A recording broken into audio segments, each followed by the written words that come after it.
are the alternatives to the consensual exploitation of social media? Starting with a little anecdote, which was referred already, in fact, to in the second panel, that you have to see this flood of status updates at the moment, saying in response to the new Facebook guidelines, I hereby declare that my copyright is attached to all of my personal data, personal details. So it's an indication that Facebook is more than trying to get communication between peers, between users, and having attached to that privacy issues. But it's also an indication that what we saw in the first panel, where you see that there's a kind of a social privacy perspective, where we talk about privacy between users, in comparison to what was a little bit being discussed in the second panel, talking about what you could call informational privacy, so privacy toward third parties, industry, and so. In fact, this panel also links into the last perspective. This is important because most social network sites at the moment, Facebook, Twitter, and so on, are in fact commercial companies, private companies, sometimes on the stock market and very often US-based. And so in order to keep on existing, they need profit, they need to make money. Now, in order to make money, to do some monetization, yeah, you have different tactics, and the most used tactic at the moment is using advertising, banners and other kinds of advertising.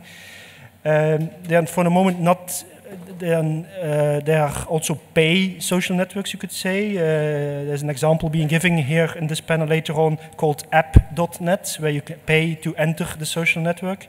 But here we talk often about enabling advertising on social networks. And in order to enable this advertising, you need, to some extent, also some way of information to make money out of it. Make money out of, for example, personal data, which has been personal information. Make money out of transaction data. Make money out of user-generated content, things people upload and so on. And so based on that, the issue of the challenge and for these kind of companies is then to make money out of that. Now, on the other hand, that you see, as this is so important for them, they do all kind of things that to keep on gaining money. For example, research we ourselves did recently that in relation to privacy setting, looking at privacy setting at different social media, you often see that it's very easy, or very, well, easy not, it's very transparent that the way that you can change privacy settings between users, but it's very difficult and often impossible to change things on the level of what we would call an informational privacy. So changing settings on what kind of information from myself can be monetized or can be used for by third parties. So it is really built into the system that stay off of this. So and no wonder, as this is their business model. It's a private company, so they don't want you too much to change these kind of things. Now the question is this okay or not? That's kind of a normative question perhaps, but still it should be discussed. Now, this means also, and this then links into the two projects which are involved in this conference, it means that we, to some extent, need to weigh the thing between, on the one hand, what we'd call empowerment, and the other hand, the thing of responsibilization. We need to empower to some extent, have the ability, users should have the ability, should be empowered on the level of this kind of informational privacy, perhaps, that having also privacy settings dealing with these issues. But on the other hand, we don't want to overburden the users with respect to responsibility of protecting their privacy. So it's kind of weighing between both of them, and these are also two main concepts, on the one hand in MSOC and on the other hand in SPION. Now, in order to discuss these issues, we have a very nice panel of 4 presenters and 1 discussant. We have Vincent Tobiana, who will give more like a technological engineering or computer perspective on it. We have then Andrew McStay from a media studies perspective. We have then Claudia Diaz, who talk again from a computer science perspective, and we have also Rob Heyman talking about it from a communication studies perspective. We will start off with the first presenter, being Vincent Tobiana. The floor is yours. I can go. Is that not? That's okay. Yeah? Okay. cool, thank you. So I'm Vincent Tubiana. I'm research engineer at Catalysins. So when I saw the question, as an alternative to the consensual exploitation of social media, I quickly interpreted it to how to prevent content exploitation on Facebook. And as a matter of fact, and it has been discussed several times already, some users find a very elegant solution to address this issue. They started to copy paste that text here. And so I saw it was very interesting text because it's really focused on content which will be user-generated content. And unlike what we see usually on Facebook, where people are more afraid that their friends and family and colleagues will discover private information, here it's toward agencies and institutions.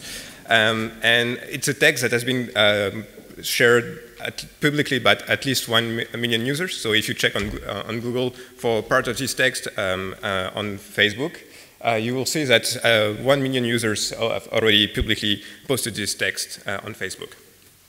And there is even a new version, which is, I think, 1 week old, where users mention directly commercial use. So this is kind of a new trend, because I was really believing that users were only afraid of Facebook as something which disclosed information to their relatives, but apparently not. So I just started to look at how users perceived Facebook privacy over the last 6 years. I just typed Facebook privacy on Google Trend to see how it evolved over the last 6 years. And you can see that, well, one of the first peak corresponds to the newsfeed issues back in September 2006. Then you have Beacon in 2007. And the first dispute over content ownership was actually in February 2009. When Facebook tried to claim a perpetual license to your content, to user content. So before that, they only had access to the content as long as it was not deleted, or as long as users did not delete their account. But they tried to revoke that, and there was a small backlash, so they had to retract. And then in 2009 and 2010, we had the default setting change. So we saw a huge interest by users about Facebook privacy. In the middle of that, there is the Open Graph protocol, where you have, I don't know if you remember, instant personalization and the appearance of like button outside of Facebook. And with respect to Facebook advertising model, you have small privacy issues that has been disclosed in 2010. For example, the micro-targeting issues, where it has been discovered that actually advertisers could infer information just by setting several parameters in the ads. So, and also it has been discovered that the like button was tracking users, was tracking people who were not users of Facebook. And this is directly related to the information that are collected by Facebook, not by your friend and your family. And then later there is a small issue with facial recognition, but we see that it's nothing compared to the appearance of timeline in September 2011. So we see that most of the privacy issues actually are more related to the information you share and the control you have over information you shared with your friend and family, or others that Facebook businesses with advertising. But I think the main effect is that users spend more time trying to configure the control and pay less attention to how Facebook uses their data. So when we look at how information that you post on Facebook or information that Facebook has about you is used, you see that actually, well, the control for ad targeting is mostly based on demographics that you provide when you register to Facebook for the first time, or to information and interests you express with the like button, for example. Now they also start to use retargeting based on email addresses and phone numbers. And also you can use how applications are used by users to target them.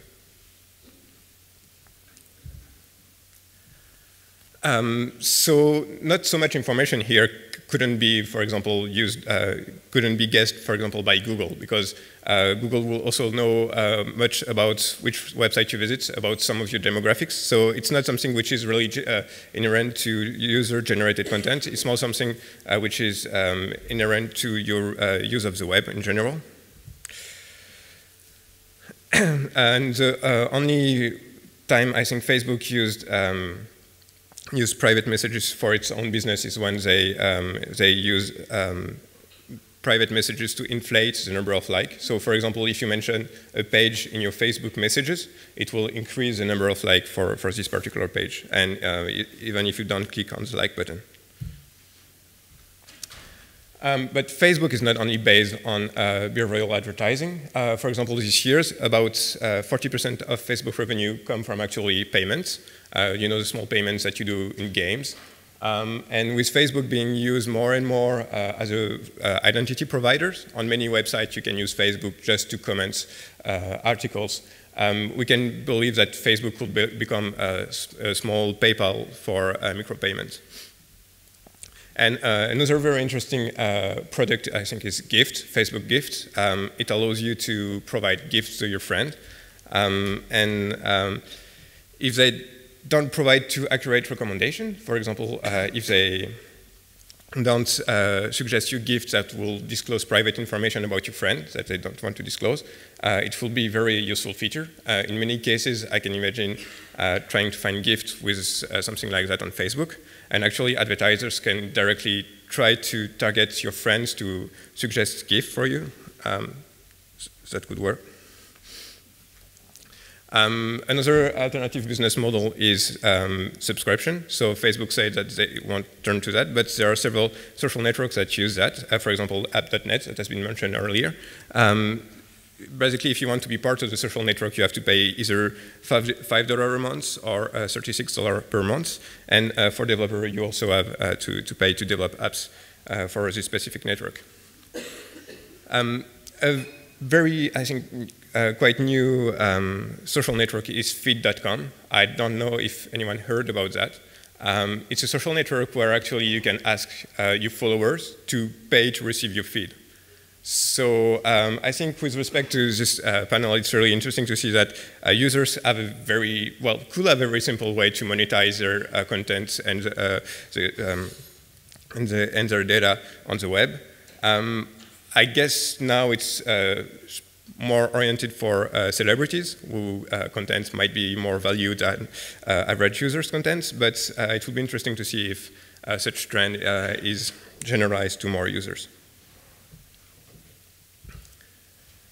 Other than that, you have the LinkedIn subscription model. So basically, you pay to receive, to see more data about users. Companies can pay between $5 and $300 a month. So here, it's really a big part of LinkedIn business model. And you get premium services. The more you pay, the more services you get, and the more access to the data you get as well. So this is for the businesses, but from a technical perspective, what are the user solutions? So one quite popular solution is distributed social networks. So the idea is that users will be able to control their data that they own on the servers. So users have their own server and put their data on it. So either these servers are in their home or they could be in the cloud as well. And so the business model here will be pay to host.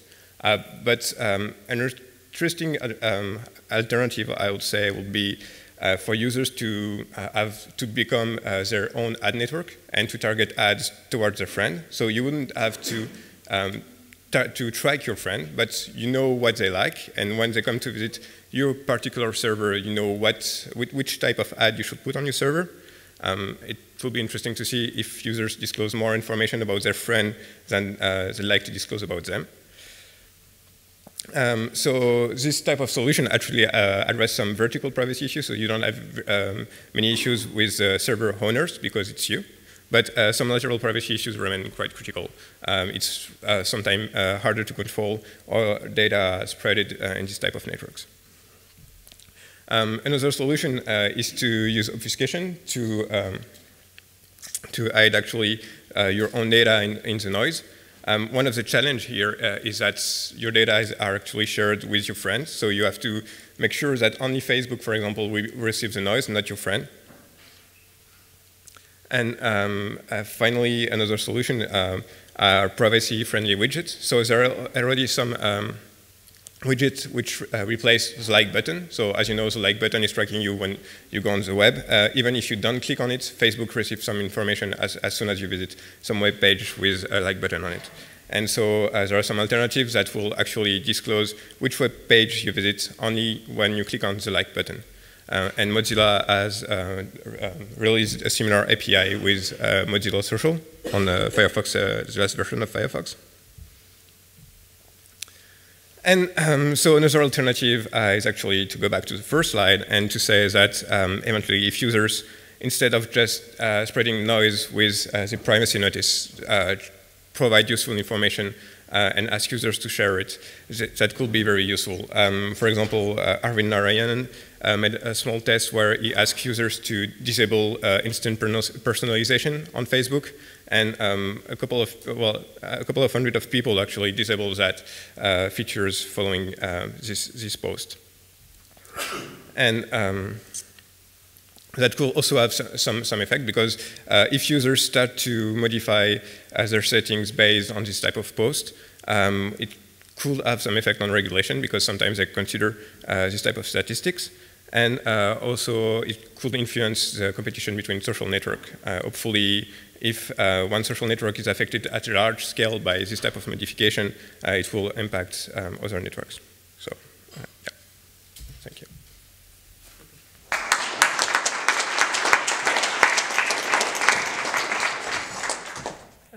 We're going to get questions at the end.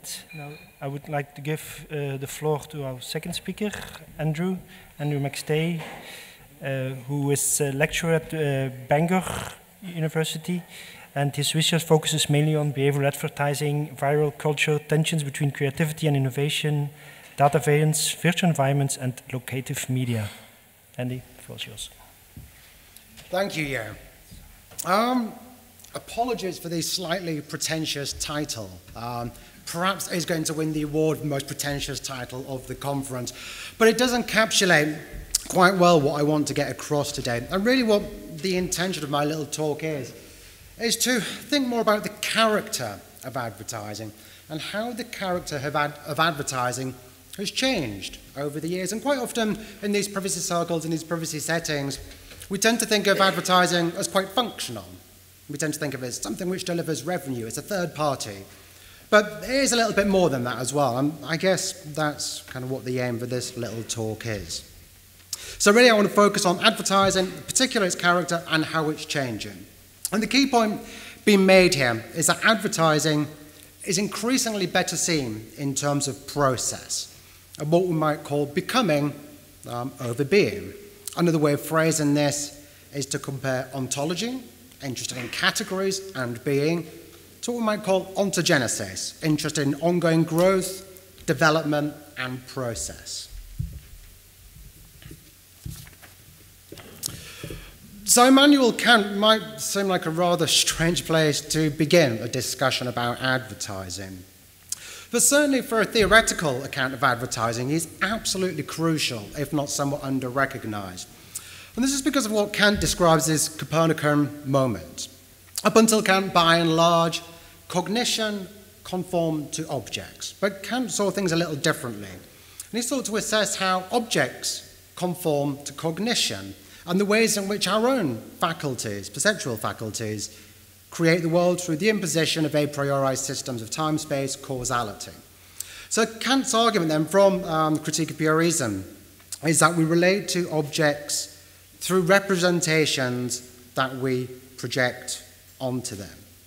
So the idea of representation then has to do with the ways in which for Kant we do not know things in themselves, but rather construct them both in individual and collective terms. So in constructing them for ourselves, we become interested in the ways we represent things in the world to ourselves. So this Kantian context of human constructions given rise to symbolic, ideological, language-based, semiotic, and social constructionist experiences of the world. And advertising in this context involves expertise in how things come to be for us. And it takes on phenomenological characteristics. So it has less to do with precisely what things might be, but rather how things are, so to be the beings that they are. And advertising is an attempt to control the mediation of things. And of course, this needs to be communicated. As in the agency world, this happens by means of expertise and cultural arrangements that have meaning and significant for us. We can almost begin to see it in Pavlovian terms.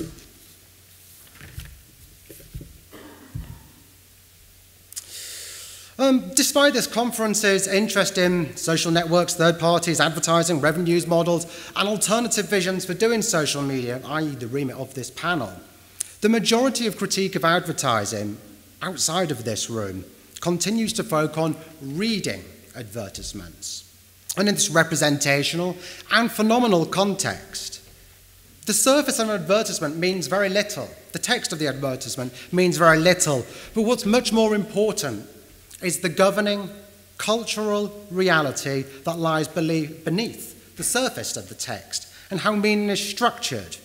And although this is quite vague, it's quite intangible, the norms and its effects are actually quite real. And so from a critical point of view, the root of fears about advertising is that it appropriates, deterritorializes signs from different domains, different subcultures, countercultures, even oppositional voices to capitalism, resulting in the commodification of these as they become linked to commodity signs by themselves. So likewise, critics from Herbert Marcuse onwards have consequently argued that the commodity form and the ways in which cultural signs and artifacts are operationalized flattens all other interests in society.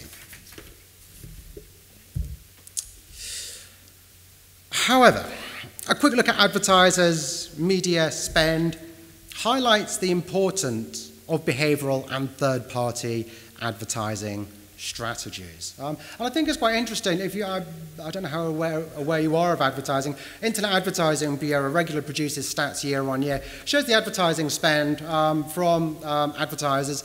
It's online media and television, they kind of jostle for number one spot, sometimes one, sometimes the other. Of online media spend, 60% tends to be search-based advertising and therefore behaviorally based advertising. But what we see in these types of accounts, in terms of contemporary critical accounts, are what we call the audience as commodity issues. And these have been articulated by a range of authors, but perhaps most initially and clearly by the Canadian Dallas Smythe, in the UK, James Curran, all the 1970s. And the basic idea is how audiences are induced to offer their attention and their time and their labour to advertising. Perhaps the most important aspect of this, it was one of the first critiques of advertising not to foreground textual analysis. And that's quite important. In more general terms, these audience as commodity issues see a decrease in importance of representation, of branding, of being, in favour of relevance, timing, and the premise that users are imminent commodities that aid in constituting cycles of feedback, targeting, and the delivery of advertising. And of course, a range of contemporary critics are also exploring the implications of these ideas on political economy. But for context, it's important to recognise that data mining, interest in our personal movements, mobility, segmentation, consumer habits, political and ideological persuasions and wider lifestyles are not particularly recent. Extensive market research has been taking place since the 1880s, since the formation of the ABC, for example. Indeed, developments in energy management, processing speed, and population control led James Benninger in the 1980s to posit that basic societal transformation from industrial to informational societies had been completed by the late 1930s. So much of the things that we get excited about now have been around for some time.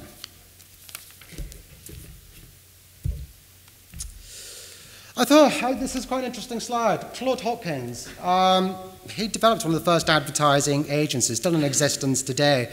Other members of the original professional advertising industry around the turn of the century, Daniel Starch and Claude Hopkins, they were really insistent that advertising is treated as a science through which the use of feedback as a means of understanding what techniques work and which do not. He states that coupons returns are watched and recorded on hundreds of lines. In a single line, they are sometimes recorded on thousands of separate ads. Thus, we test everything pertaining to advertising.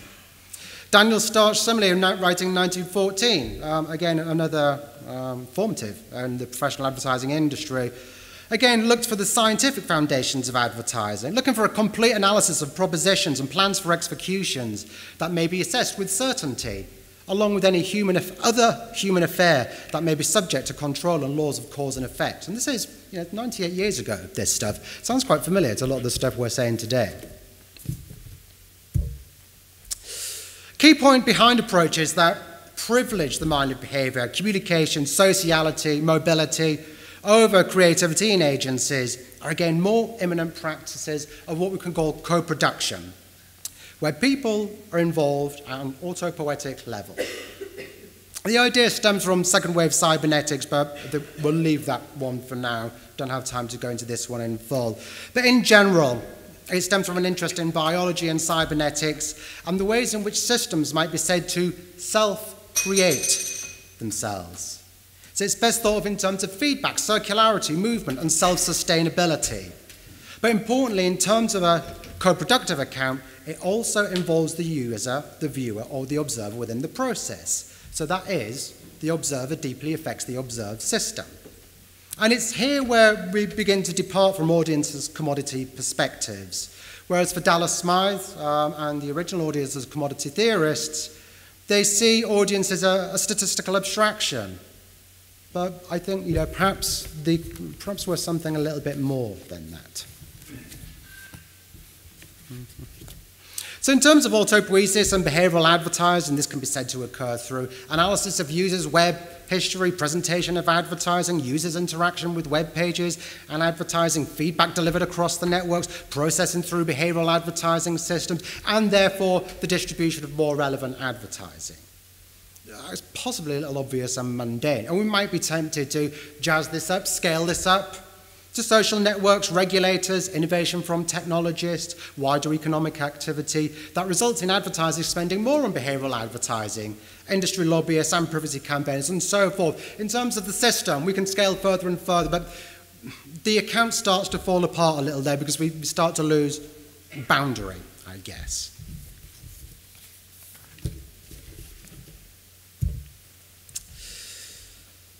Mark Poster, a very famous media theorist, in Information Please, makes a passing reference to autopoiesis as accounted for by Maturana and Varela in 1980. And he's got this nice phrase that I quite like. He notes an inextricable mixing of consciousness with information machines. And what we see in this context is what we call an effective set of relations that can also be accounted for in machinic terms. Now, when we talk about machinism, certainly in a media cultural context, we're not necessarily just referring to hardware and software, but rather in a Deleuzean sense, it refers to entities and bodies that are capable of affecting things. So things that can affect us neurologically, they can have that type of corporeal effect on us, then they can be said, in some sense, to have bodies of sorts. Also possibly has Latourian overtones too, as people and machines are much less distinct than we may think. And Latour's argument on quasi-objects and quasi-subjects, where objects contain human element and people behave more like reliable objects, also has bearing too. But the point is that it allows us to see ourselves more clearly as part of a machine, cycles of feedback, production, and that which constitutes advertising events. This becomes even more palatable if one subscribes to a Spinozan ontology. The basic gist of that, he refuses the absolute division between mind and body. He says they're in parallel, they're connected to one another, and this kind of bears out in contemporary neurological work. But they work together in effective parallel, and it's quite interesting when we think as well the amount of investment that many advertising agencies are putting into their neuromarketing endeavors. But the point there is to focus away from spectacular, from metaphysical conceptions of representation towards conceiving of advertising as a machine. And here we're not exterior spectators, but in part comprise the event or the machinic arrangement of effective production in very real terms. So in this sense, advertising can be seen in terms of becoming rather than being. So to sum up, the idea of this bit of talk has been briefly to consider how advertising is developing and how we might better consider contemporary advertising. Whereas the most creative advertising agencies have been involved in trying to brand, fix the being of things, create advertising that will last for decades to come, more recent forms are different. And rather than trying to shape the way we know things can't, more recently, advertising attends to us and things in motion. And this is characterized by what we call Whiteheadian events, becoming, fleeting, comings together, aggregation and disaggregation, and what ultimately is a process-based approach to advertising, in which the observer is fundamentally involved in shaping heterogeneous media experience. Thank you.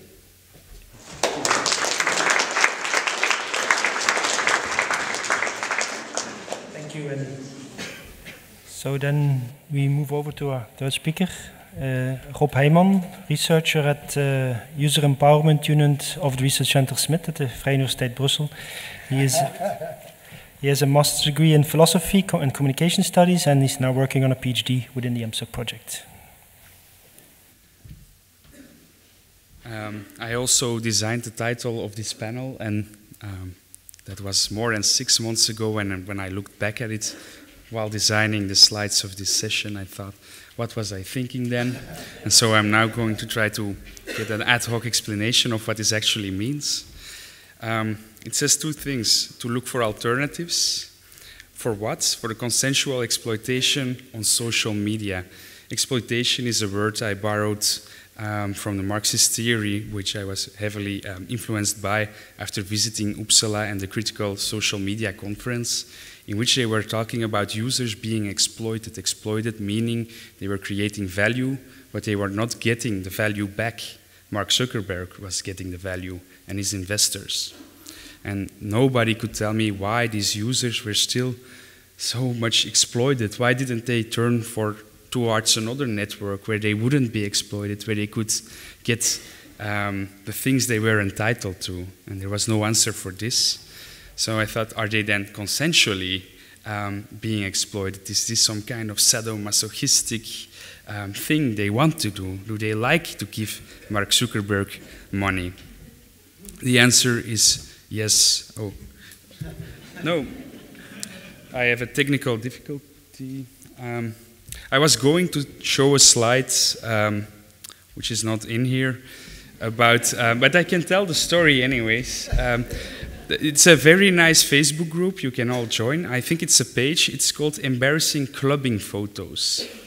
And it's very nice because a lot of people show up very drunk and they are generating money. And it's to say, these people don't really think they are generating money while they are posting drunken pictures on Facebook. And they surely don't feel exploited. I want to talk about three things. If you talk about exploiting on social relations, on social media, we have the platform. So we're going to talk about the technical ways in which this platform is indeed designed to nudge people in a certain kind of behavior. Then we're going to talk about how this platform is being used by the people who pay for the bills in the end. Those are largely advertisers or companies working in the marketing industry. And lastly, we're going to look at users themselves, how they see the platform. So I'll start by talking about the technical specifics. When we look at social media advertising affordances being the function that exists within this platform, we can see that they are now able to target on and off their own platform and on mobile devices. Why is this so important that we say on and off? Facebook and LinkedIn can now also target on other websites. If you visit other websites, it's also possible to use the data they have about you on Facebook, on these websites, to cater you with even more personalized advertising. The targeting is very specific. You can go as specific as 20 people, meaning you can choose as much characteristics as you want. This can be sexual orientation, religious preferences, political preferences, and so on. And you can even say that they have to visit certain cafes or pubs, have to have a certain degree, language, and so on. And the minimal people you can target are 20 or more to 1,000, 10 million, depending on how large your profile is. So that's quite privacy invasive already. What's even worse is that users don't know how they are being targeted. It's never told. Facebook never tells you. You get this advertisement because you are someone who's inclined to buy a car, or someone, in my case, who's interested in becoming a male gigolo. I was really wondering why I got this advertisement. And believe it or not, you're laughing. You're laughing. Why? Because you don't believe I got this advertisement, or just because you think it's funny? But it really exists, and I really got it. That's the only way I could take a picture of it. And I wasn't the designer of this advertisement, to make that clear.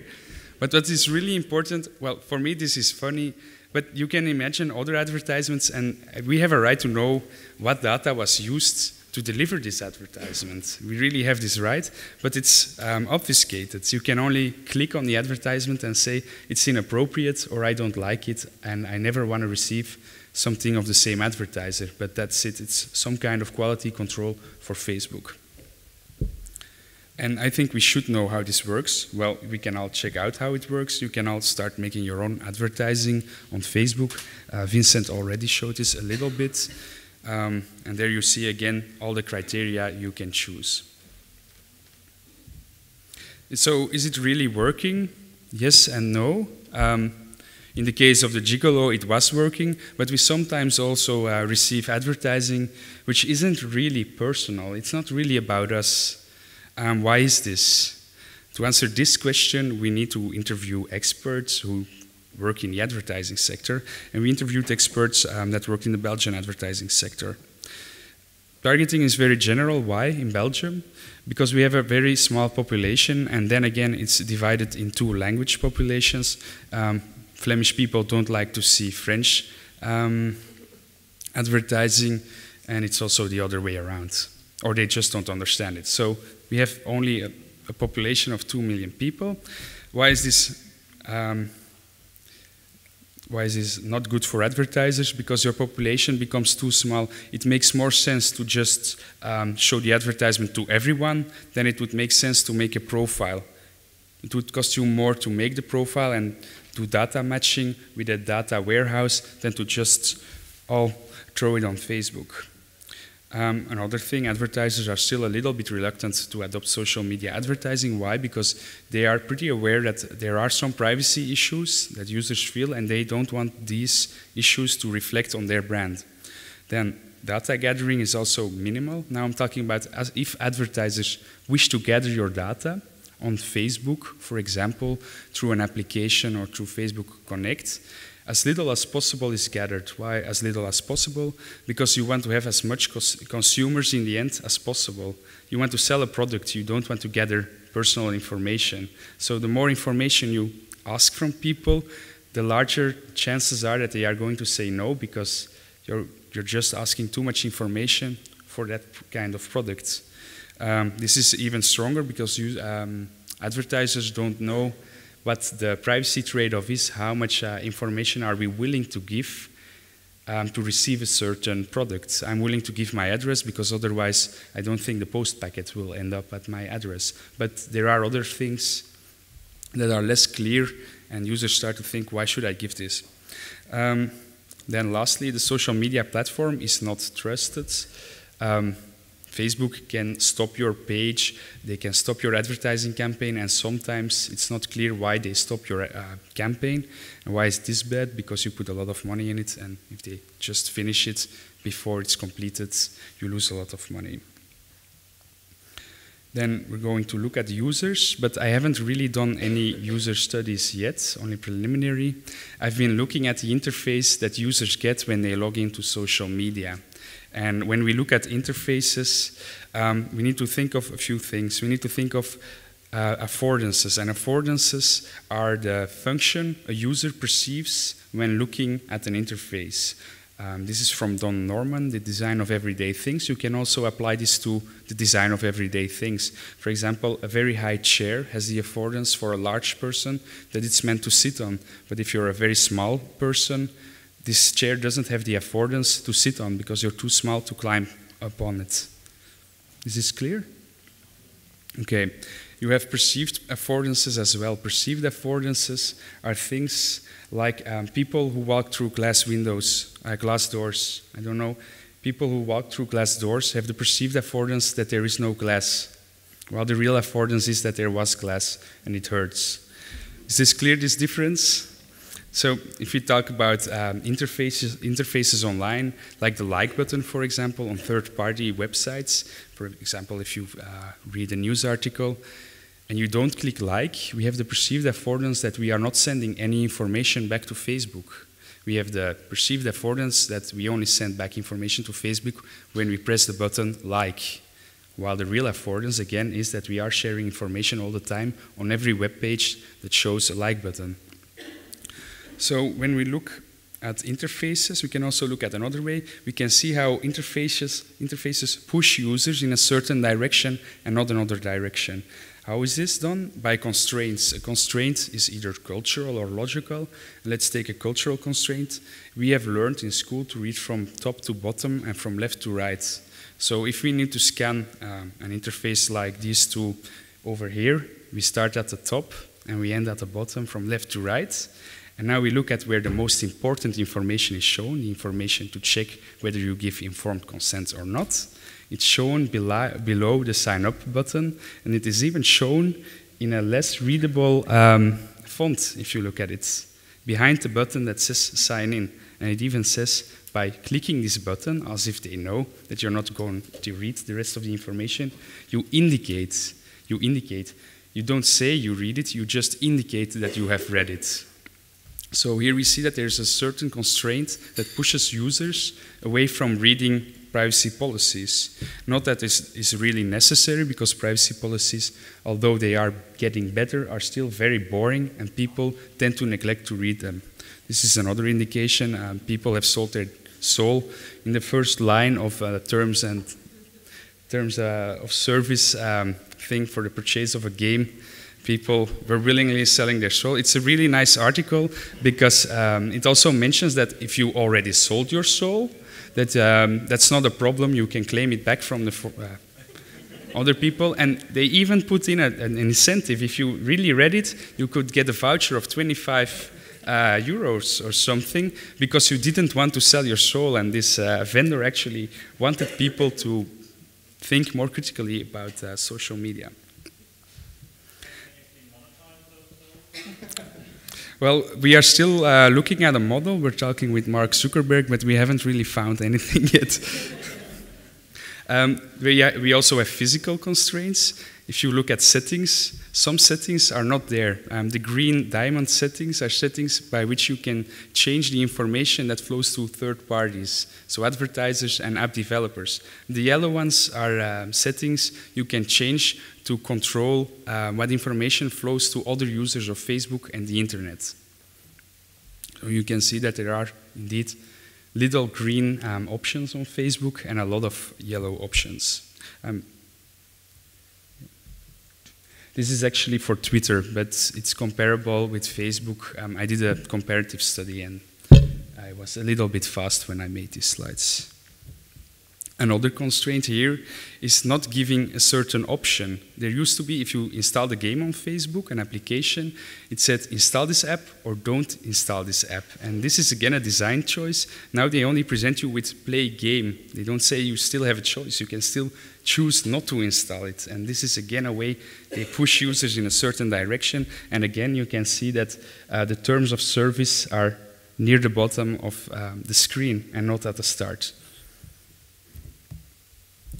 What is changing as well? Advertising is changing. If you look at advertising, it's almost unrecognizable in this form. This is advertising. It's called sponsored stories. Apparently, people block out advertising on the right side of websites. We're used to it. We don't like it anymore. But some people thought, what if we put it in the newsfeed? Because their people have a perceived affordance that they are looking at things they like, because the newsfeed is only pushing information towards them that they should like. It did this in the past. We think it will do this in the future as well, until I get this lousy picture of a panda. I'm not against pandas, but I'm not interested in them. I just don't feel anything about them. And then I get this post from a guy I haven't seen in 2 years, and I don't really have feelings about this guy either. And for a week long, I get this update of these stupid pandas. Why? Because it's sponsored. This is a real issue for users, because they can no longer control what information flows to them, because they don't control their newsfeed, but they also don't control, when they generate user-generated content, how visible this user-generated content is going to be.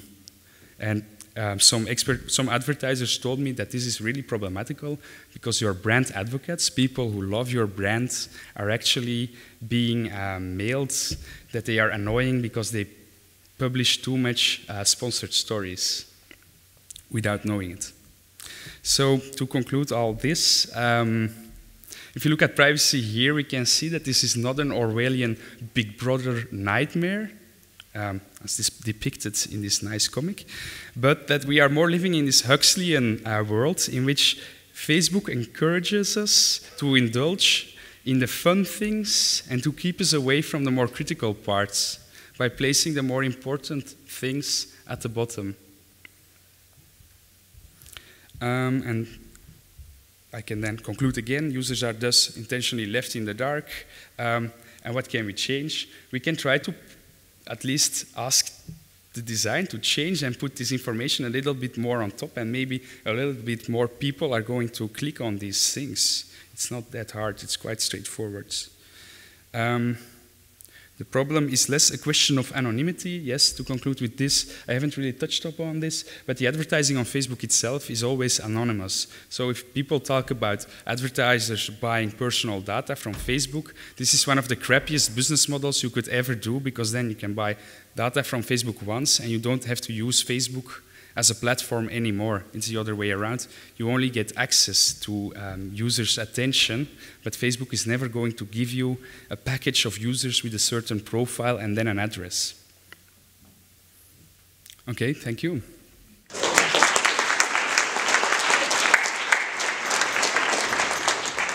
Thank you, Rob. Then going over to our last speaker, Claudia Diaz, Assistant Professor in COSIC Research Group, Department of Electrical Engineering in KUL. Claudia? I'll speak from here. If that's okay? Yeah, that's okay.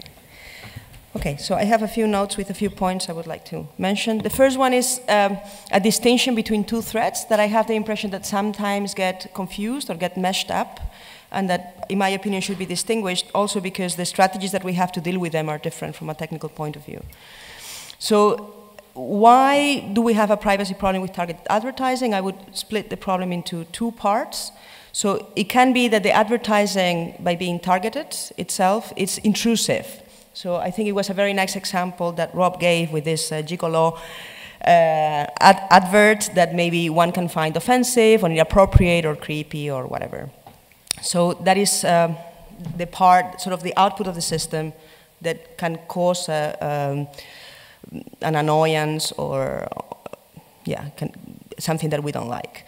But that's only one part of the story.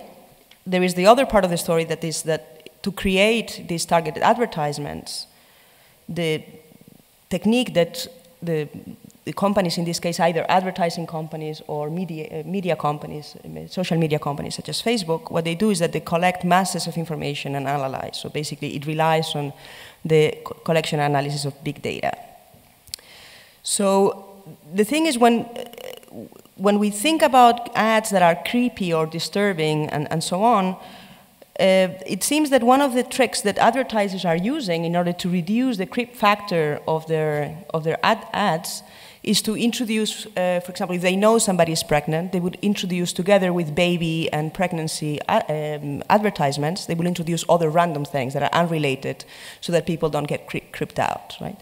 But then it seems like the problem, the privacy problem, is more the fact that we realize what is going on rather than what is going on, which is this mass collection and processing of data that allows these companies to have a very detailed knowledge about our psychological profiles, lifestyle, and so on.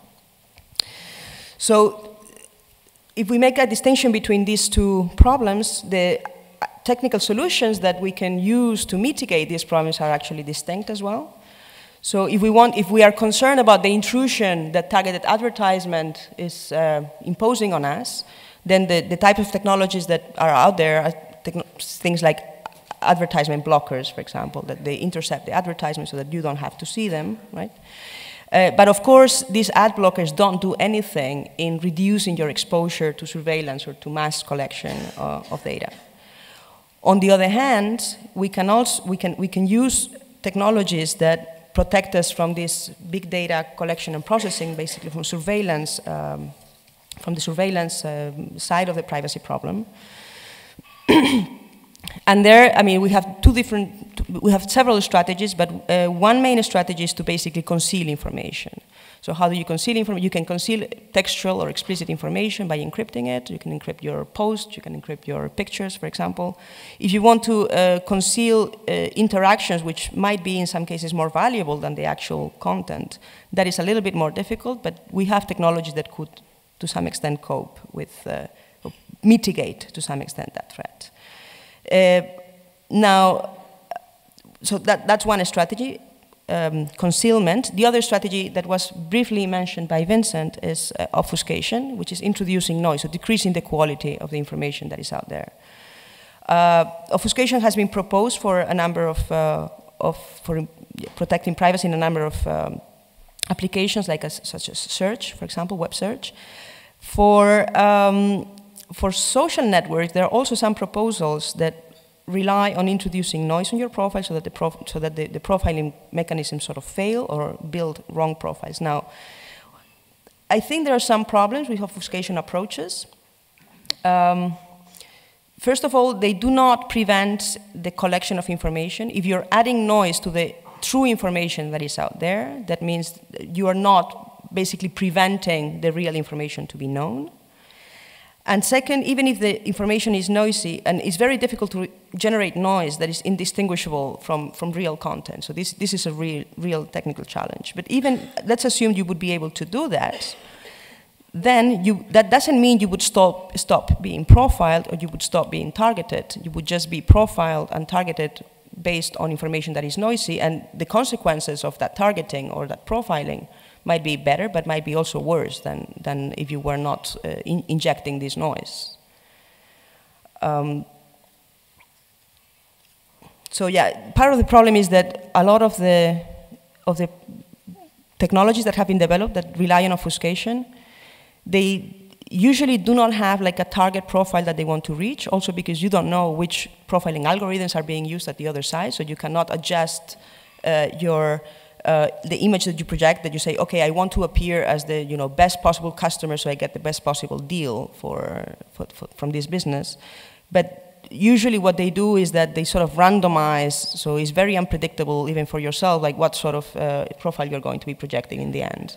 So I think this is a strategy that is interesting, but I think it has some problems that we still have to resolve. So just to give a couple of examples on how these plugins can work.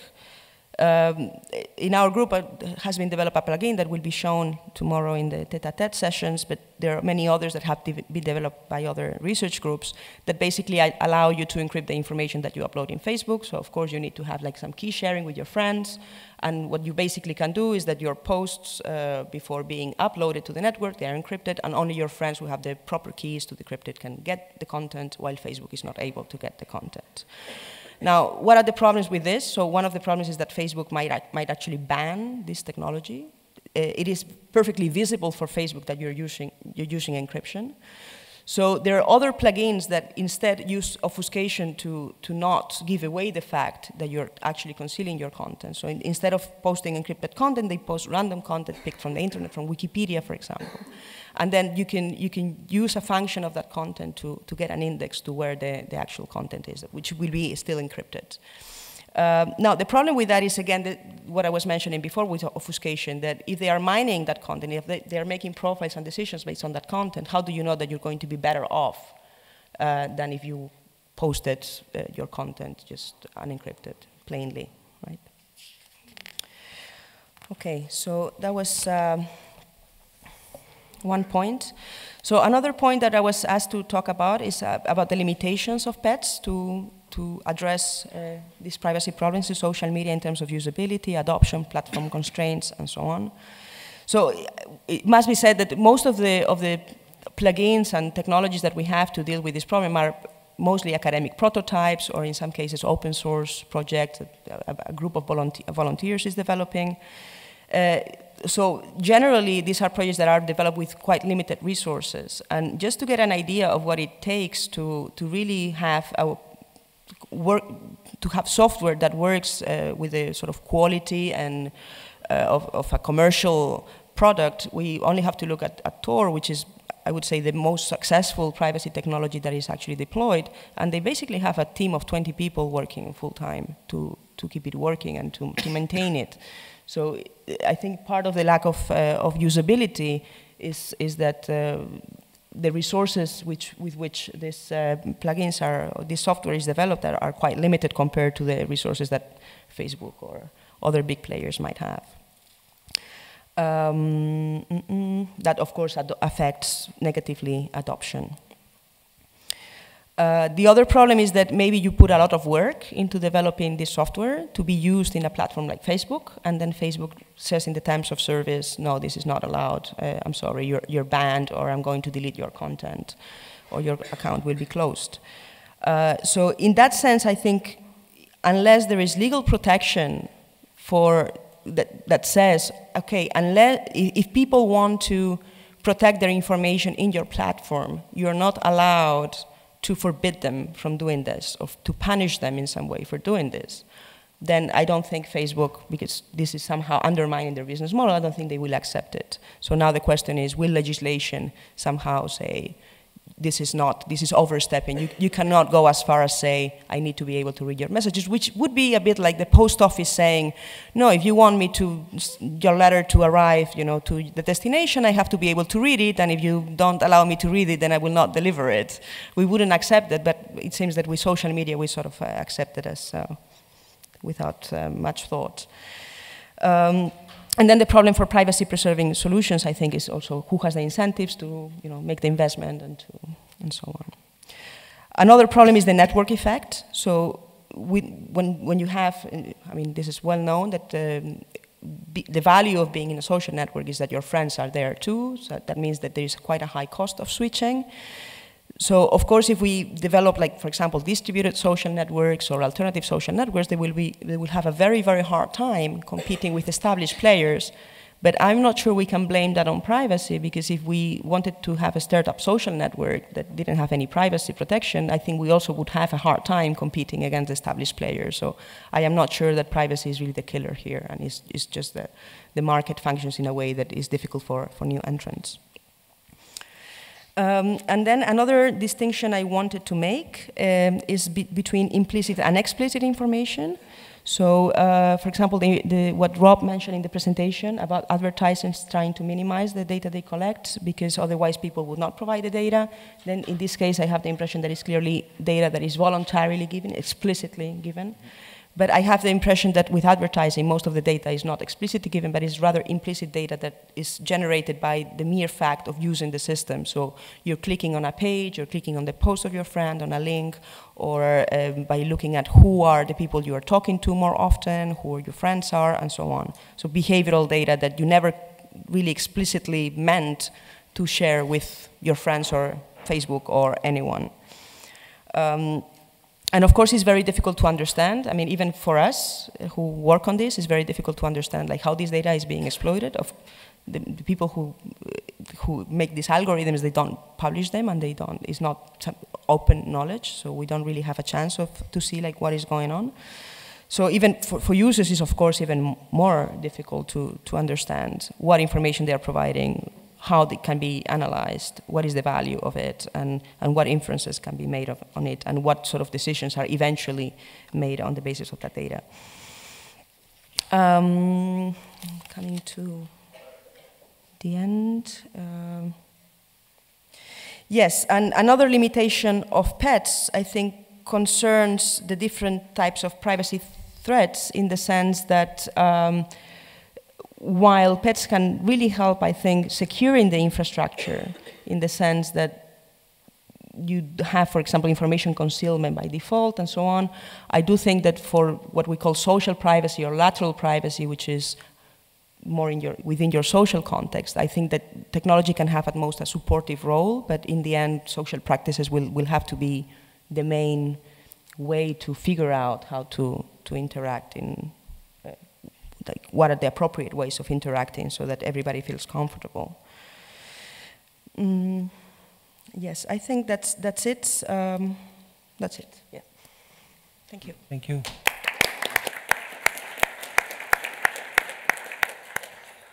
Thank you, Claudia. Then I would like to give the floor to Ike Picconi, who is a postdoc researcher at IMA & Smith at the Vrije Universiteit Brussels.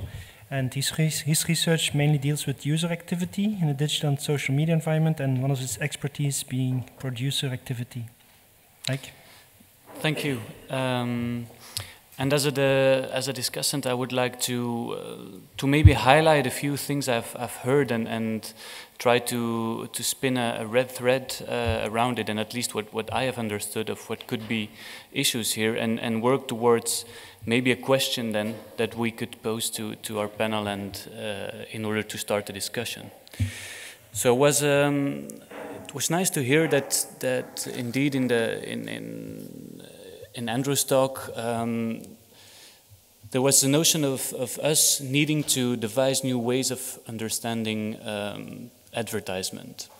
And indeed, the idea of advertising as an event, at least how I understood it too, is that it's something that changes continuously, and that maybe we are not always changing with it, or at least changing our notion of it too.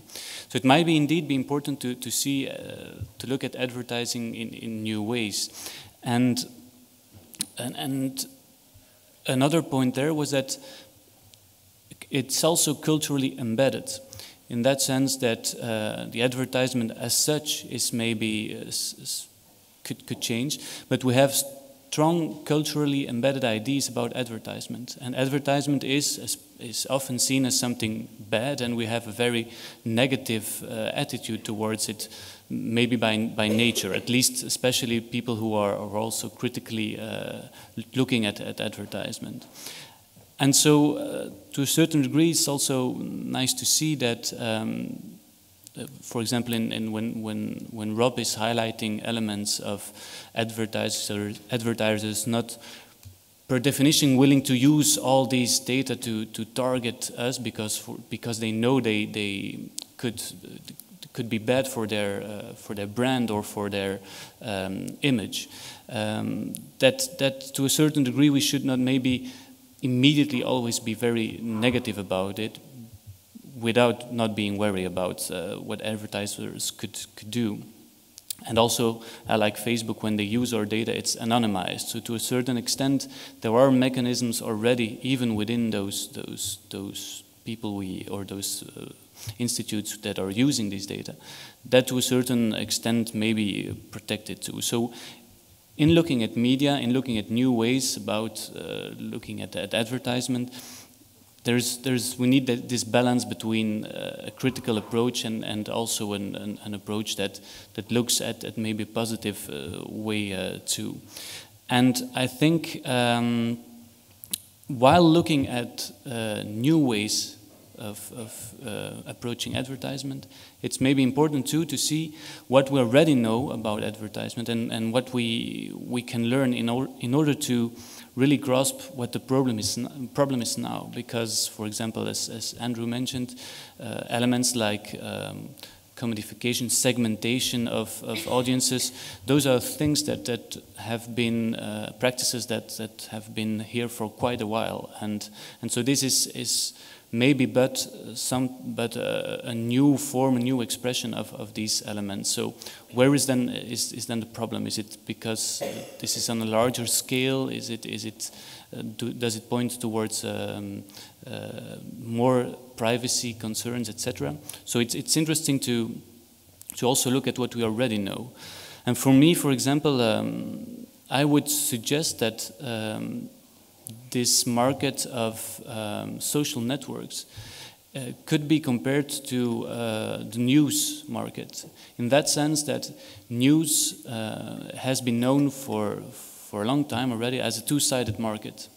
It's financed by in one way by people who pay for news, but also by advertisers who pay for news by offering them an audience for their products. And in that sense, we could argue that it's here to stay. That advertisement has been here for a long time. It's an indivisible part of media, and probably they will be staying here for quite a long time. So if they are here to stay, then the question, I think, becomes, if it's a given, then how are we going to deal with it? We have seen some alternatives, maybe. We have seen that it's possible to pay for social networks. The app.net example is a good one. But on the other hand, we have also seen that also in the news context, like only paying for content, for information, it's difficult. We need that other side. So if we want to make sure that users are empowered and keep on being empowered, we'll have to make sure that this happens in a way that also the sector, maybe the market around it, is empowered, or at least is not damaged too much, because otherwise I think we might end up with less than we started with. So there are some, how can we then empower the user? And then I've seen some alternatives here.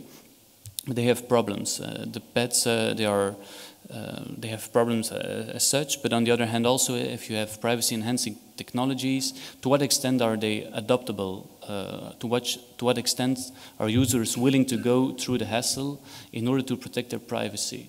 The same is true, for example, when you look at digital rights management in the music industry, technically trying to make sure that information cannot be spread. Well, as we go back to what Serge said before, information wants to be free. So how do you deal with that? On the other hand, if we could say Facebook, yes, but they anonymize our data. So is there really a problem? What if at a certain point they don't do it anymore?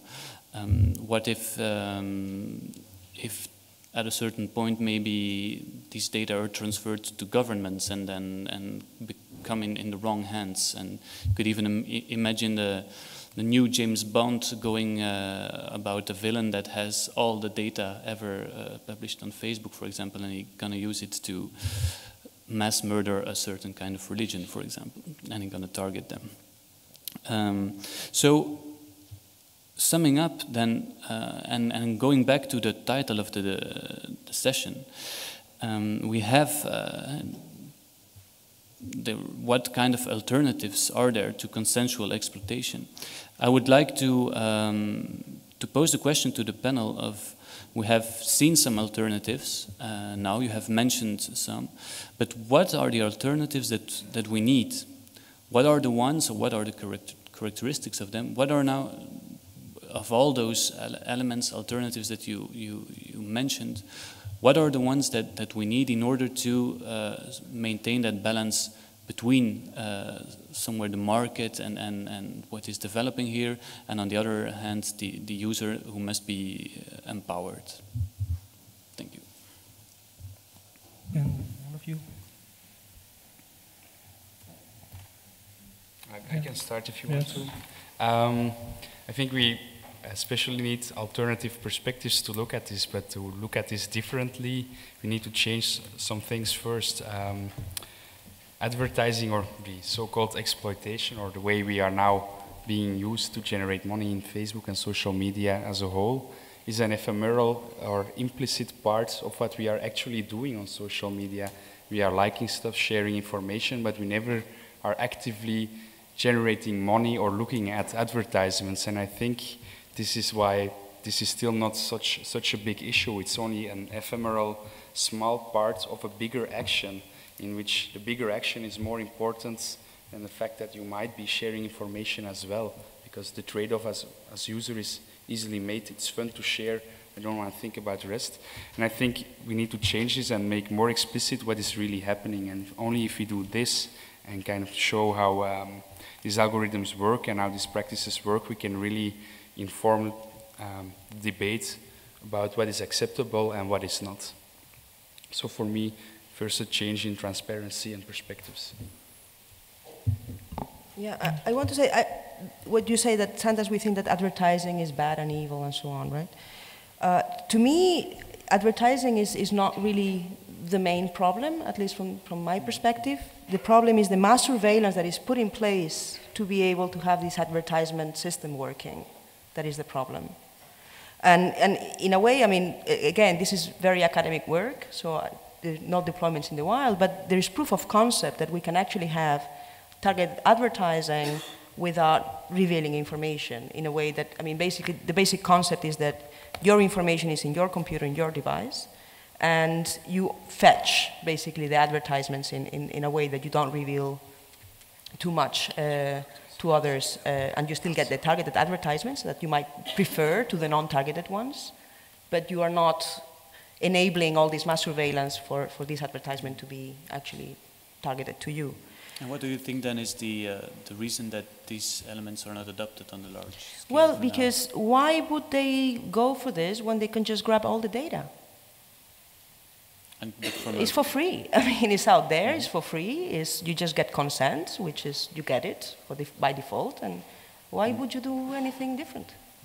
So there were actually the idea of owning your data and going to a propertization of... No, I don't think that's a good idea. No.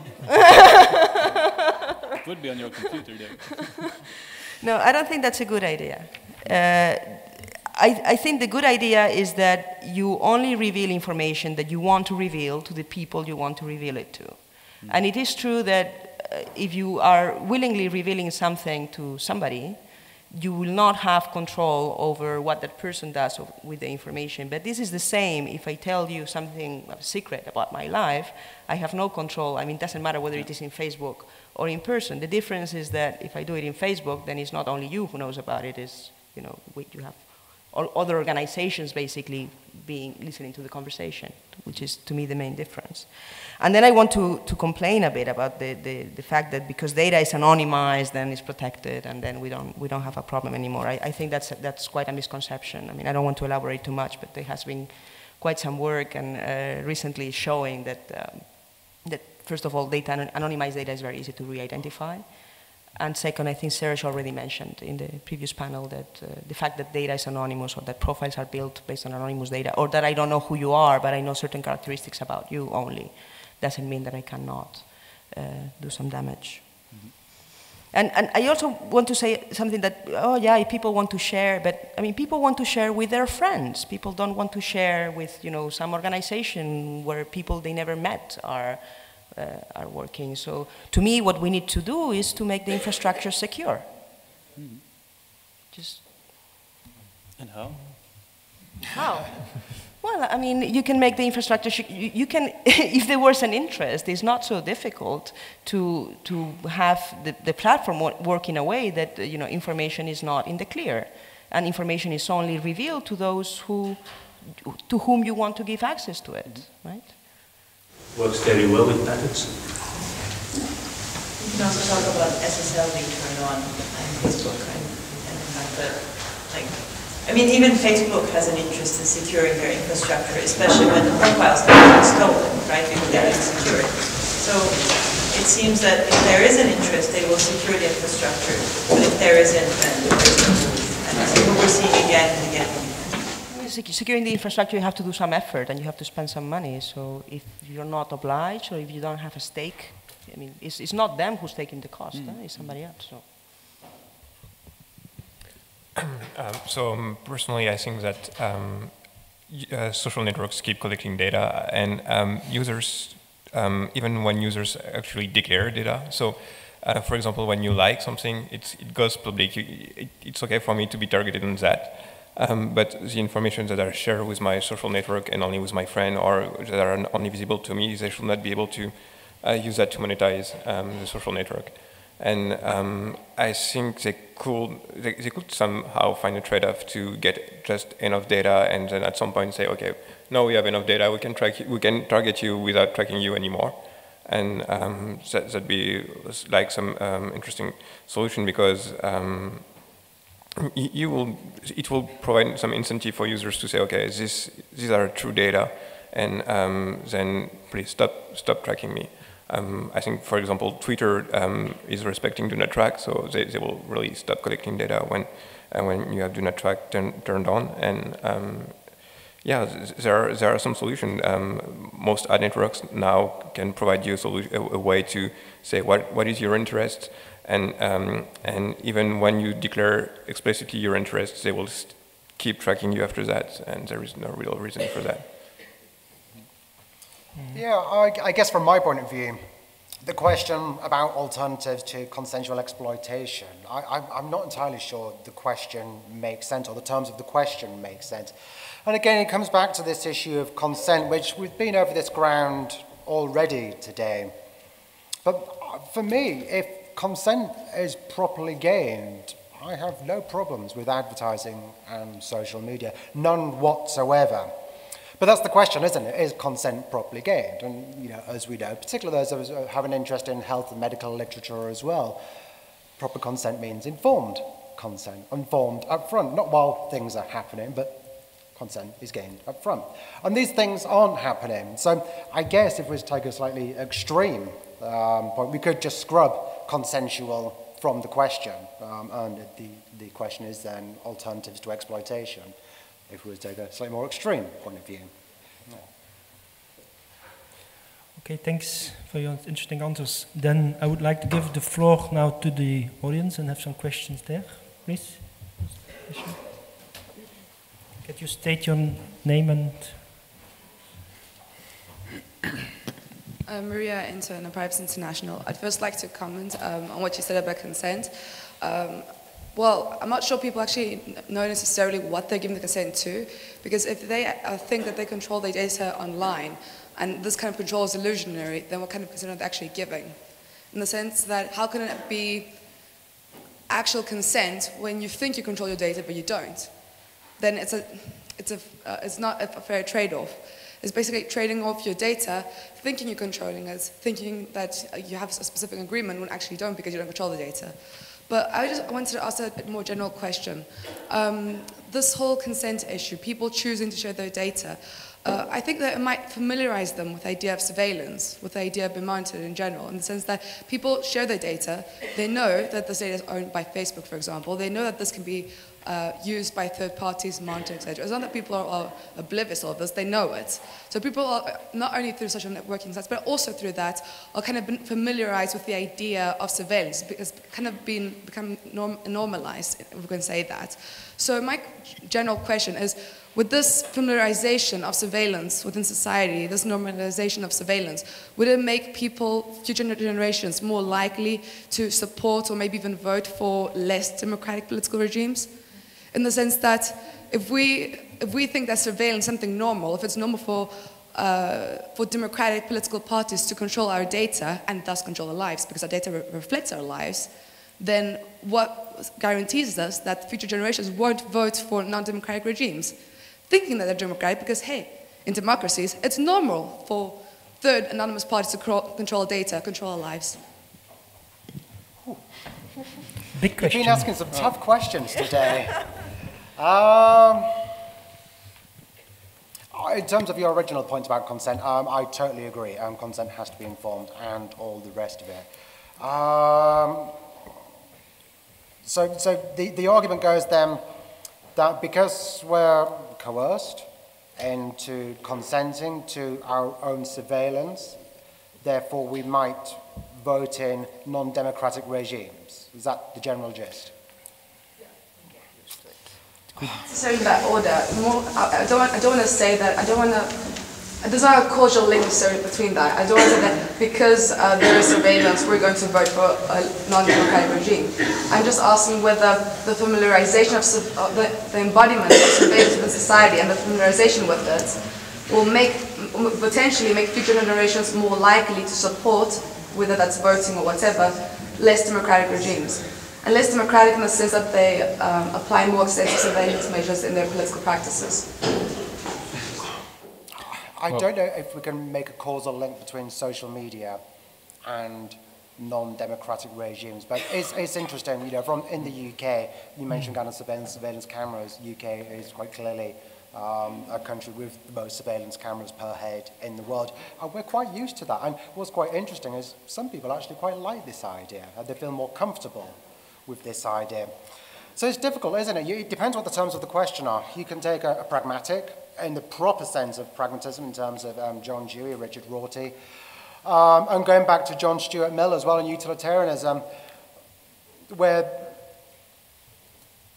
I guess the kind of truth in terms of ethics is very much a social norm, as certain people who own certain big social networks would argue. Or we can take a normative deontological approach, and we can say, no, there's boundaries that cannot be crossed, and that is that. I think it's interesting how some of the pragmatists will go for virtual moral relativism, but will stop short on privacy. And privacy is something that's quite sacrosanct. To be honest, I can't really answer your question in terms of if there's a causal effect between kind of what we might consider incursion. We're all interested in privacy here, so you know, we have quite strong views on this. But is our view absolutely right? Particularly when it comes to social media stuff, I can't answer your question clearly. I want to answer it on a smaller scale.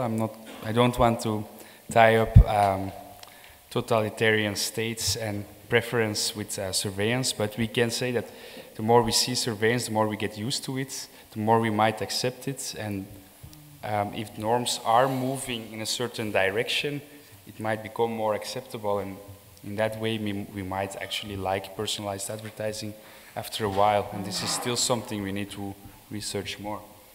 Claudia? Yeah, this is a bit out of my topic, so I'm talking a bit from anecdotal evidence. My impression is quite the opposite, that because people, when using Facebook, realize the potential for surveillance, they sort of get really creeped and really worried.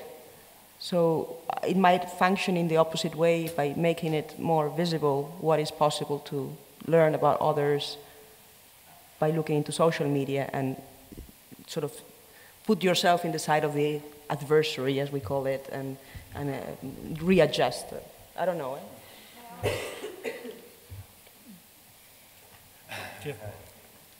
And add to the last question you had, or yeah?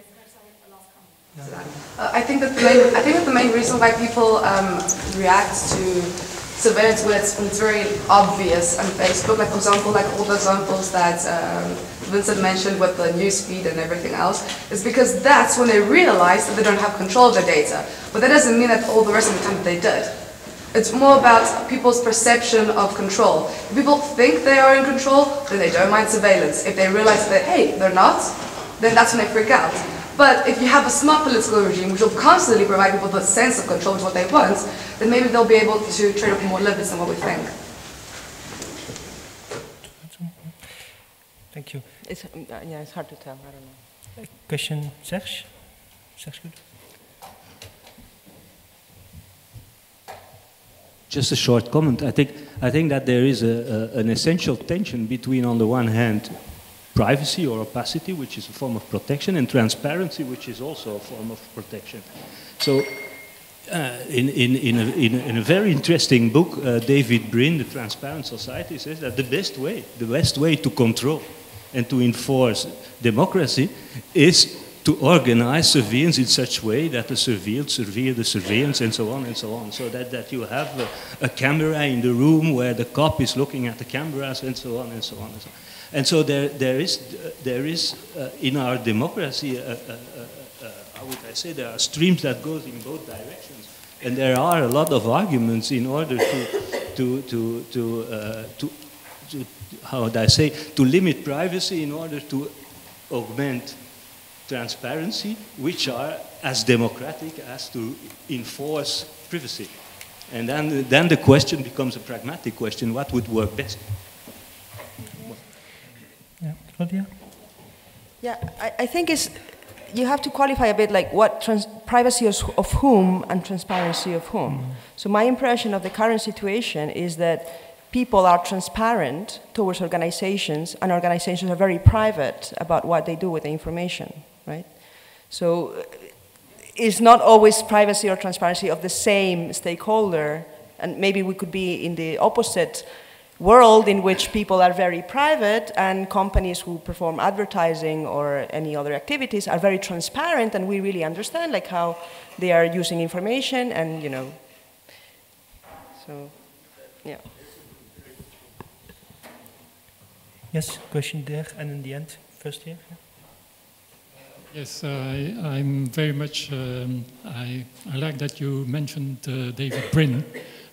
It's a long time. I think he has a fundamental point. I would put it succinctly that at present, the more power you have, the more privacy you have. And the less power you have, the less privacy you have. It should be inverted. The more power you have, the more transparent you should be. That's for me, succinctly, what we should have. Have we the power to do that? That's the question. Question in the end there. Yeah, so what I'm missing in these discussions about alternatives or solutions to privacy is this point why privacy matters on a more concrete level. So, I mean, we're all part of this privacy movement, as it was called, so this might not be unclear in our community, but outside this community, I always find it very hard to convey this, this notion why privacy matters. And so I think it might help to be a bit more concrete about this also when talking about specific solutions, because this, what was mentioned, this creepy feeling you get when you get a certain advertisement. So the problem is not this creepiness, right? There is a reason behind this creepiness. So, for example, one problem I have with targeted advertisement is that it makes this asymmetric power relation between the advertiser and me even more asymmetric. So that, I mean, the advertiser is trying to convince me to buy something, right? And they're using all kind of psychology and also this information they collected about me in order to create some needs of mine that I would not have had without this advertisement. And then thinking about the solutions to this, an ad blocker can be the perfect solution to this specific thing, right? Because the advertisement is gone, and so they cannot try to influence my behavior any longer. Of course, it does not take away the other concern about surveillance and these things, but then there might be other solutions to this one. And so you mentioned this, the privacy-preserving targeted advertisement project. So this would not be a solution to my problem with this advertiser, right? Because it would still have this. I mean, the advertiser would be in the power to exploit the information that was gathered, well, privately, but still it was gathered about me and is trying to influence my behavior. So, so my point is that it matters what we're trying to protect. So and this notion of privacy to me is sometimes too general to actually reflect what we're after, and so it can create misunderstandings if a solution is effective or not. Just to answer to the precise part about privacy-preserving behavioral targeting. I've been working on one of these projects, and so the idea was that users had still control about their profile, so they were able to choose exactly how their profile was used And you were able to add, to modify, to edit any interest that we inferred from your from your browsing history. I think so. You make a clear distinction between targeting and tracking, and well, for me, targeting is just an embodiment of tracking. It's not the. I don't perceive that as being an issue per se, because I don't know, as many users, I guess I don't really pay attention to ads. It's only keeping when you see retargeting, but other than that, I don't really pay attention to. So I'm not sure that, well, at least personally, I don't perceive targeting as being a threat per se. I could have a go at the question as well. I think for me, there's nothing inherently wrong in advertising. I have no problem whatsoever with advertising. If I have a small business, or if my brother has a small business, a plumbing business, and he needs to put a few cards in a supermarket but needs to pay to put them there, there's no problem with that. I have no issue with advertising per se. What I do have a problem with is the information gathering that goes in association with that, with which to target materials. And some of the information that's gleaned can be quite intrusive. It can be information gained without proper consent. And I think in answer to your first question, in terms of what privacy actually really means, for me it means autonomy. But privacy is a very positive thing. Privacy is not a negative. It's not what I need to hide. It's not about being anonymous. Privacy is about being autonomous. And being autonomous means I have control over what's going on around me. And if people want to use my information, I like to be asked properly. It's as simple as that for me. Yes, Seda? This was on. Hello? Can you hear me now? Yeah, good. Okay, so I have this one problem with advertisement, which not many people think about, and it's about a problem that engineers in Silicon Valley have, which is that it used to be they were hired for creativity and doing cool stuff, and now they're being hired more and more for doing advertisement, and they're really sad about this. So this is one problem I have with advertisement, okay? And I really would like to think of advertisement and what is going on in profiling, not just as algorithms, but also as the engineers and the organizations that make it possible, and therefore it's not just, if we would understand the algorithm, it would be all transparent. I think it's a bigger picture than that. I want to make a really extreme example first and then come back to some of the proposals that Ike was making in response. I want to think of the asbestos industry, right? It turns out asbestos is not good for our society. It takes a while to come out, and then we say, you know, we want to find a solution that keeps the asbestos industry from being completely destroyed and make the users happy. Right? I'm not saying that the advertisement industry is like the asbestos industry. I actually would like to go back to Julie Cohen, who's been saying, you know, the problem is that the collection of data from us is very easy. The collection of data from those who are collecting data about us backwards is not happening, right? Because of intellectual property, because of corporate secrets, etc.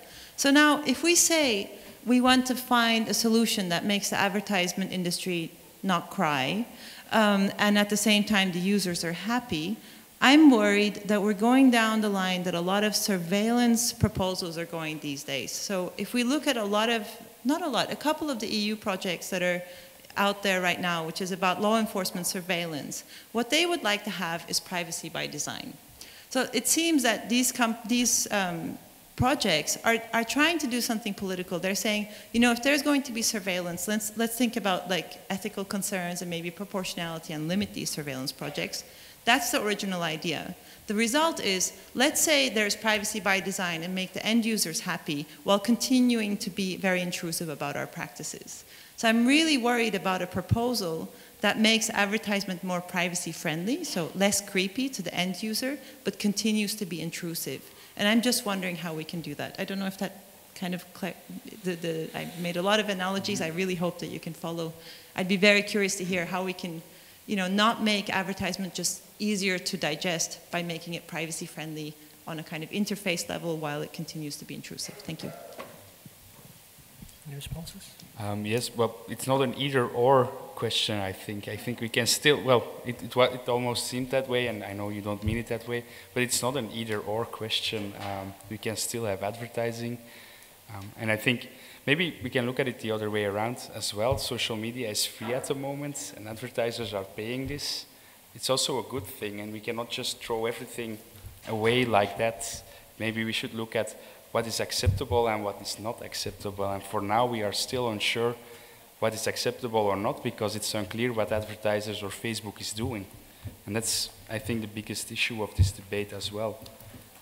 Just to pick up on that one, I guess in a sense advertisers don't pay, we pay, because our products are more expensive. Well, if we would click on Facebook, but who clicks on advertisements here on Facebook? Somebody must do it, no? No, I never find them. I always, but maybe it's with all these privacy people who just want Facebook to lose in the end. But no. I want to interview in one moment. I think we're not trying to make the point that advertisers are evil. We're saying they're opaque. They're not transparent. We don't know their practices. They're intrusive. We don't know where they're going. So this is not saying per se advertisement is bad. I'm just asking what is their practice, and we're getting no response, right? And this is the problem I want to address, not whether advertisers are good or bad. Like, this is, I think, not our question. But presumably you're asking the wrong organisation. That could be. Yeah, I mean, there's no point in asking advertisers because they don't have the answers. I mean, if we're going to talk, a lot of this has been talking around Facebook. But it's Facebook who will have the answers and the algorithms. Advertisers just employ their services. I hope it's that easy. We'll ask Facebook then, no. Okay, thank you. Other questions? Yes, over there. Can you state your name and occupation? Martin from Ruhr University in Bochum. Yeah, I wanted to go a bit deeper into that because it's really that there's some lack of transparency about how this is really used, and I have the feeling that there's some kind of an arms race on the side like Facebook and Google that say, okay, we have yet another better tracking whatever algorithm, and you can now make advertising for and select a group of 20, what you said. But you also said that the advertisers, the ones that really buy those advertisements, are not really using this because the 20 people group, because they have other interests than those that do the algorithms. So do you have any insights about how this is really used?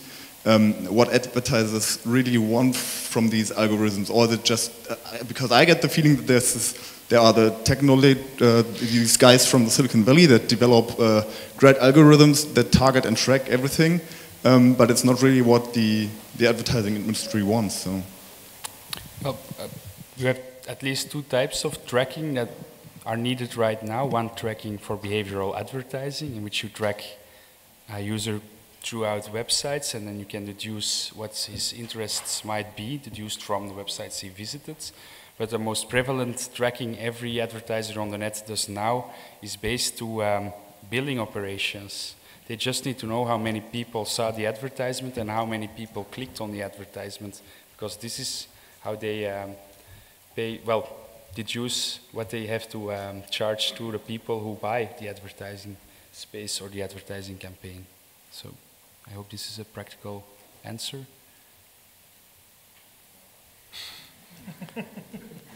Well, is this an arms race, and is it there a relation between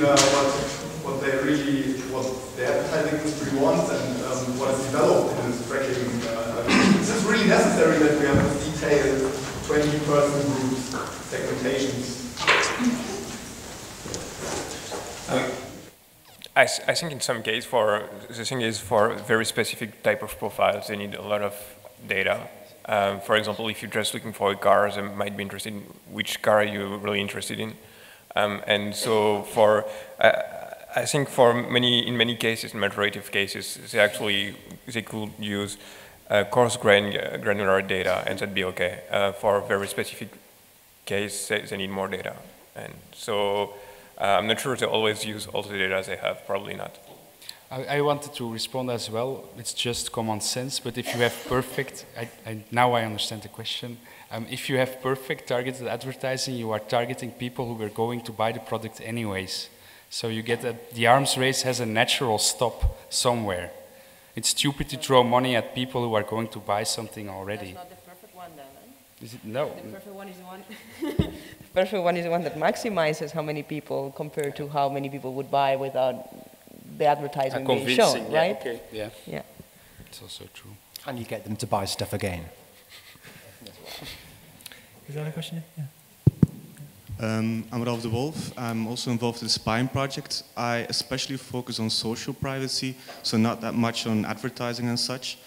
But basically, I totally agree that we need to make it more transparent to the user what is happening with their data and what are they tracking. But I'm really wondering if we make it clear, how we make it clear, it's also, for me, I think it's a very difficult thing to do.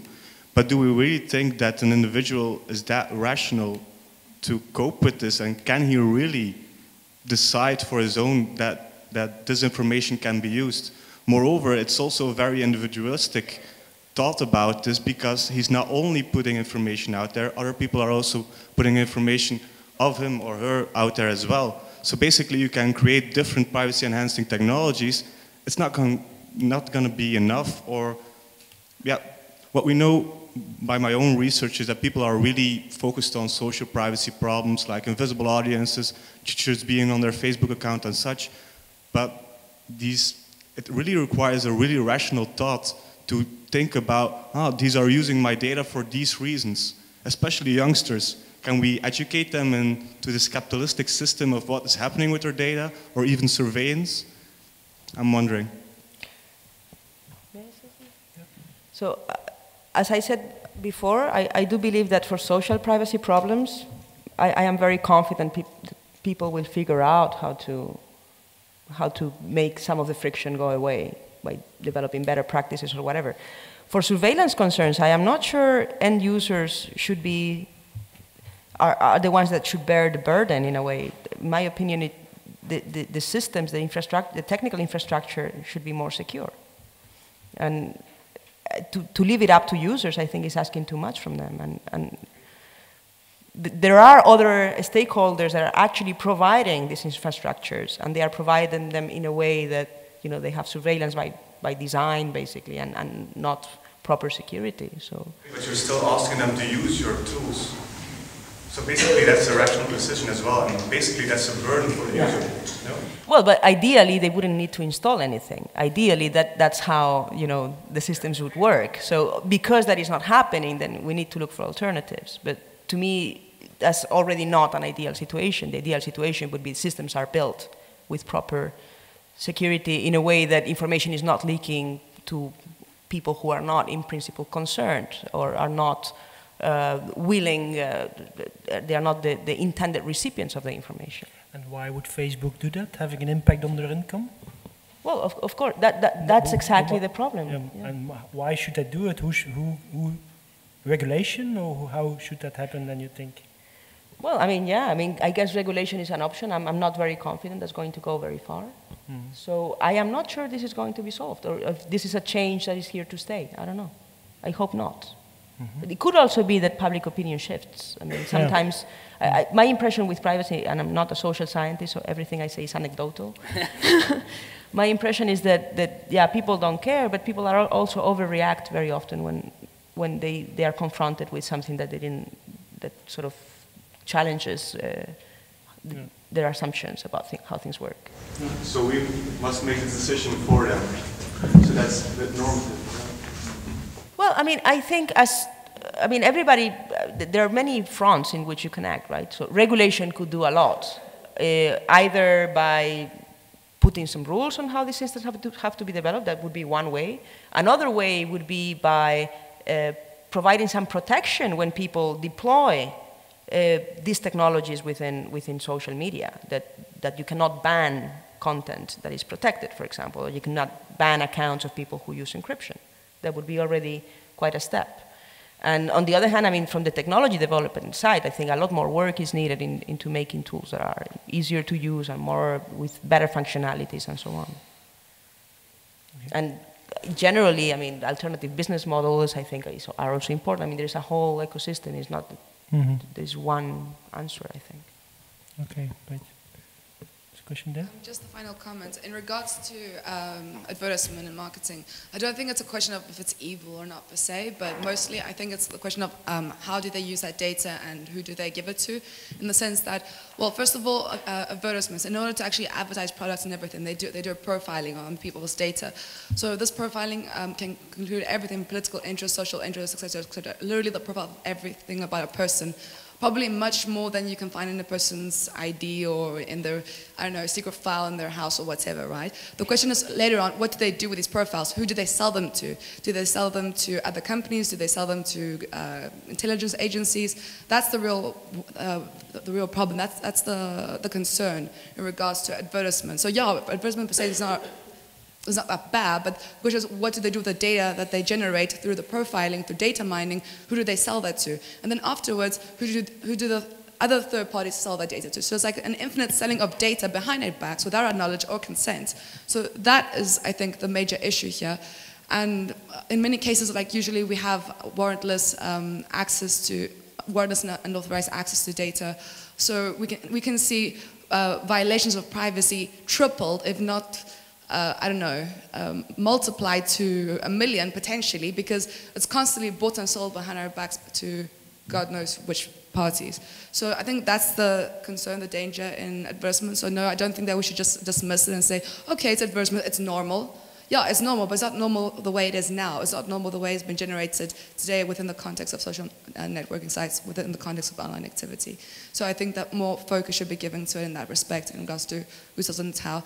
And especially in repressive regimes, especially in repressive regimes in Asia, the South, where we can all imagine the consequences of that kind of data or profiling of people given to repressive regimes.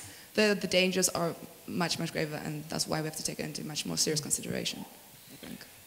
Yeah, I guess there's little to disagree with that. I'm not here to defend advertising. I have no special love of advertising in any way, shape, or form. I guess there's 2 points to my answer. In terms of the data gathering processes that market researchers outside of social networks, they've been very granular for some time in terms of the processes starting from 1880s, some 1920s, are really intensifying in 1960s, 1970s, huge data warehouses and so forth. This stuff's been going on for quite a while. In terms of your latter point, in terms of possible use by oppressive regimes, that's not really advertised. That's more the social network gathering data. And I understand that they're paid for by advertising, but I'm not quite sure the precise link between advertising itself and the uses to which data groomed by social networks might be used. I agree, it's an enormous concern. In the US, I think there's around 4,000 requests last year for access to Google Vaults. I think that's about right, don't quote me on that. And as you've kind of, you mentioned or alluded to the communications bill earlier going on within the UK, and that's not a very pleasant idea, to say the least. But I think to connect it to advertising itself, I think is slightly misguided. I think it's best to stay focused on the nature of the data gathering processes. Okay, yes, at the back of this. I may say very shortly while we get this next one. I agree that to me what is scary is the mass collection that is necessary for actually making this targeting more sophisticated, and I think advertising is one of the more benign uses that you can give to this information. I mean, there are other things other ways that are much worse. Okay, yes. I'm Wendy, not from any university or anything, from Constant. Can we take into account the fleeting nature of some of these networks? Because if you see the lack of, in French it's fidélité, the people have towards like, in the past you had Friendster, gone. What's the News Corps thing? Gone. So people are not really loyal to this kind of thing, and if they see something new which is better or more interesting, they just leave. So in a way we're really stuck on what's here now. Is there energy towards other things? I know that there are people who are trying to make other networks, etc. So I don't know. There's a lot of energy in the now, but is there energy in the future? Or is this too flu? You mean by distributed social networks and alternatives? So for distributed social networks, I guess first the network effect is really playing against, because many people are already on Facebook and they see no incentive to move. There are several issues. First, I think we don't have, well, so distributed social networks, I think promote a certain kind of privacy, and I'm not sure that everyone is actually supporting this definition of privacy. People would like more privacy, because even on distributed social network, you're still able to share data, and you have to make sure that your friends use your data according to your preference. And I think for some other people, it's just really too complex to go on distributed social networks. There are many issues that they have to take into account, like managing their servers and stuff like that. Other comments? Okay. Any last questions as we almost closing off here? Yeah, okay. I have a question.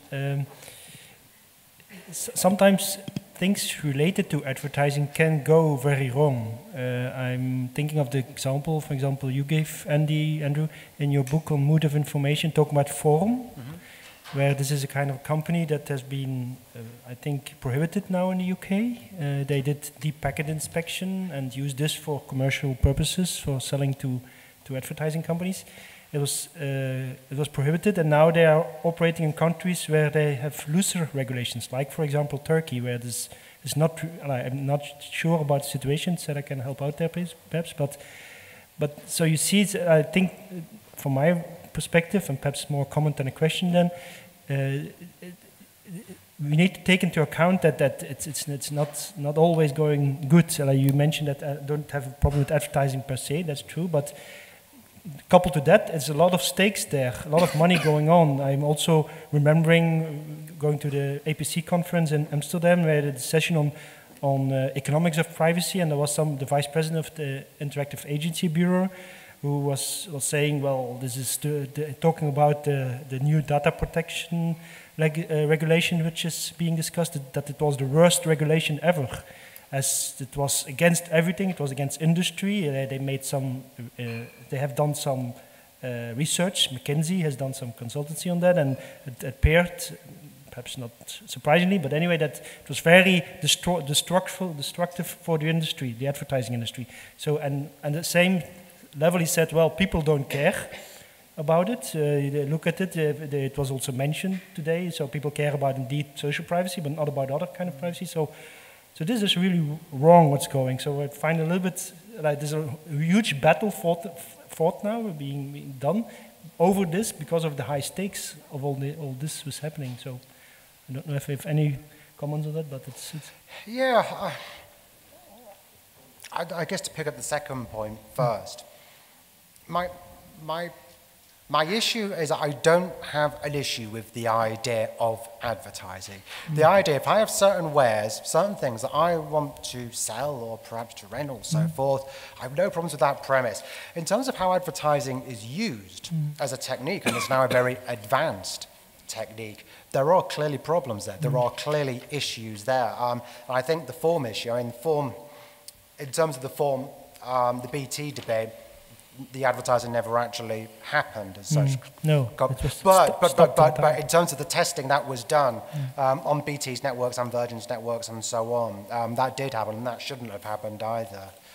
So yeah, I guess to kind of pick up on both of them, again, my problem isn't. I just think it's really important that when we kind of have these kind of discussions, we have these kind of debates, sometimes advertising gets too easily lambasted. Advertising is just it's a process, it's a technique, it's just something that we do. In terms of how advertising used, that's the bigger problem, that's the bigger issue, which starts to connect to the kind of issues about kind of data gathering and so forth, and the purposes to which that can be used. Okay, yeah. Okay, finishing then the panel. Before I'm fully finished, Sida has a small announcement to make, I think.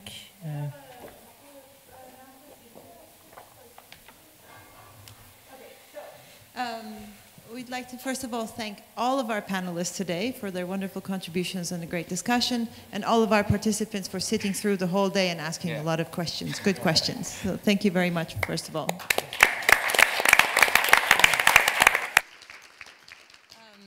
We're going to follow up with, you can hear me?